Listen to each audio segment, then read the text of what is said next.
Évangile selon Jean, chapitre 6, passage 3, le pain de vie. Le lendemain, la foule qui se tenait de l'autre côté du lac remarqua qu'il n'y avait là aucune autre barque que celle-ci et que Jésus n'était pas monté dans la barque avec ses disciples, mais que ses disciples étaient partis seuls. Entre-temps, d'autres barques étaient venues de Tibériade, près du lieu où ils avaient mangé le pain après que le Seigneur eut rendu grâce. Quand donc les gens virent qu'il n'y avait ni Jésus ni ses disciples, ils montèrent dans les barques et se rendirent à Capharnaüm, cherchant Jésus. Quand ils le trouvèrent de l'autre côté du lac, ils lui dirent, « Rabbi, quand es-tu arrivé ici ?»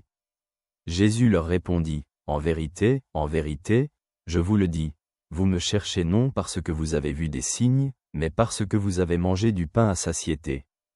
Travaillez non pour la nourriture qui se perd, mais pour celle qui demeure en vie éternelle et que le Fils de l'homme vous donnera, car c'est lui que Dieu le Père a marqué de son sceau. » Ils lui dirent, « Que devons-nous faire pour accomplir les œuvres de Dieu ?»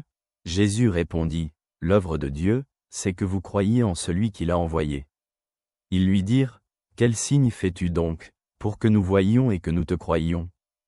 Quelle œuvre fais-tu? Nos pères ont mangé la manne dans le désert, comme il est écrit, il leur a donné à manger du pain venu du ciel. » Jésus leur dit, « En vérité, je vous le dis, ce n'est pas Moïse qui vous a donné le pain du ciel, mais c'est mon Père qui vous donne le vrai pain du ciel.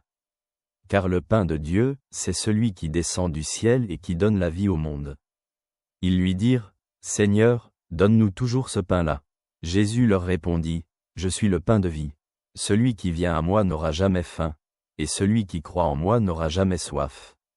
Mais je vous l'ai dit, vous m'avez vu, et pourtant vous ne croyez pas. Tout ce que le Père me donne viendra à moi, et celui qui vient à moi, je ne le jetterai pas dehors, parce que je suis descendu du ciel, non pour faire ma volonté, mais la volonté de celui qui m'a envoyé. Or, telle est la volonté de celui qui m'a envoyé, que je ne perde rien de tout ce qu'il m'a donné, mais que je le ressuscite au dernier jour. Car c'est la volonté de mon Père, que quiconque voit le Fils et croit en lui ait la vie éternelle, et moi, je le ressusciterai au dernier jour. » Réfléchissons à ce que Dieu dit à travers ce texte. Dans ce passage de l'Évangile selon Jean, Jésus s'adresse à la foule qui le cherche après la multiplication miraculeuse des pains. Les gens qui ont vécu ce miracle sont intrigués et cherchent Jésus pour en savoir plus. Cependant, Jésus confronte leurs intentions en disant qu'ils le cherchent non à cause des signes, mais parce qu'ils ont été rassasiés. Jésus leur parle de ne pas se soucier de la nourriture qui périt, mais de celle qui demeure pour la vie éternelle et que le Fils de l'homme leur donnera, marquée par le sceau de Dieu le Père. Les gens demandent ce qu'ils doivent faire pour accomplir les œuvres de Dieu, et Jésus répond qu'ils doivent croire en celui que Dieu a envoyé.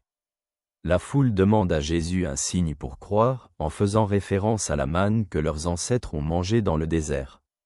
Jésus répond que ce n'est pas Moïse qui leur a donné le pain du ciel, mais que c'est le Père qui leur donne le vrai pain du ciel, qui donne la vie au monde. Jésus dit, « Je suis le pain de vie. Celui qui vient à moi n'aura jamais faim, et celui qui croit en moi n'aura jamais soif. » Jésus explique qu'il est venu pour accomplir la volonté du Père qui a envoyé pour donner la vie éternelle à tous ceux qui croient en lui, promettant de ne rejeter personne et de ressusciter les croyants au dernier jour. Ce passage révèle une profonde vérité théologique sur Jésus comme le pain de vie, qui apporte une satisfaction spirituelle éternelle. Il nous appelle à croire en Jésus et à chercher la nourriture spirituelle qui donne la vie éternelle. Merci d'être là. Que Dieu te protège. Ton ami t'adresse ses salutations de tout cœur.